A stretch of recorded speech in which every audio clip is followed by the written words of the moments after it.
Hey people, just wanted to make a quick video for the TV show Everybody Loves Raymond, and I was actually impressed with this show because I know that most sitcoms like this don't have much continuity to them, and I'm used to watching shows with tons of continuity. So even though I wanted to watch a show at the time, where I could just turn my brain off, I was, I'm hoping that there's a little bit of something that'll get me into it, and actually, it did, because it did bring up a lot of issues that I think many people have to deal with. The children growing up,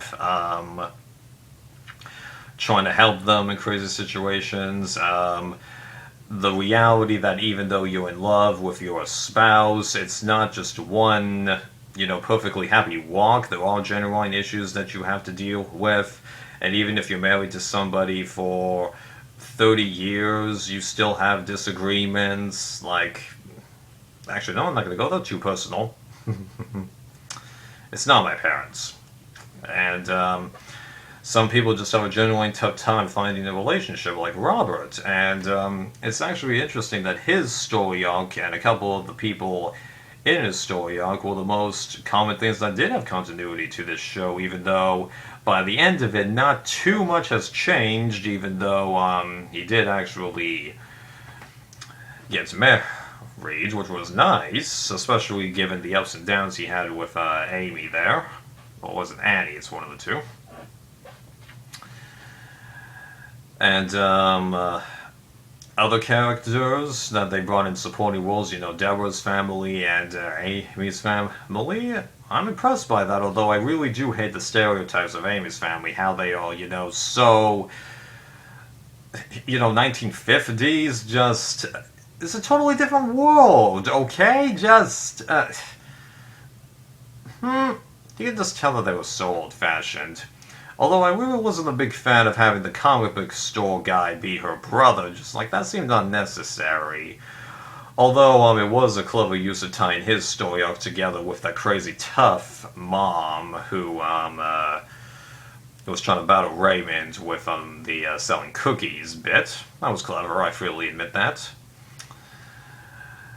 And I was also impressed with how much they ended up using the kids, because you would have thought at the beginning of the show that they were just, fluff characters, not really mattering, but towards the end, how they're old enough to actually do story arcs with them, it worked out surprisingly well. Yeah. And I want to share this.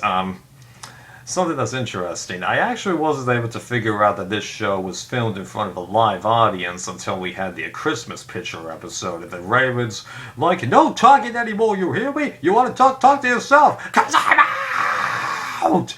And then you had the audience applauding like crazy. I realized, wait a sec, that's real, because laugh tracks, they don't have applause things like that. Yeah. That's in like season 3 or 4 of the show, so it took me that long. But yeah, it was a lot of fun. I do think that a couple of the later seasons, were a little weaker, if you ask me, even though the first season was also a little bit weak because it needed to find its footing. But, once it became widescreen, it started introducing a little bit more continuity to it, found its footing, and yeah, it was a heck of a lot of fun. And that finale, even though it was pretty much just a regular episode, that final moment where everyone coordinates in Raymond's kitchen, just, I found myself, genuinely smiling, because I'm like, yeah, saying goodbye to everybody, but it's just a perfect goodbye. Yeah. Pretty good show. I don't think I'm going to watch it too much, but I'm definitely glad I never really watched the show when I first got those DVDs, because had I watched those as I was finishing high school, I would not have liked or appreciated this show nearly as much as I do. Good job, Ray. You turned out a real excellent product.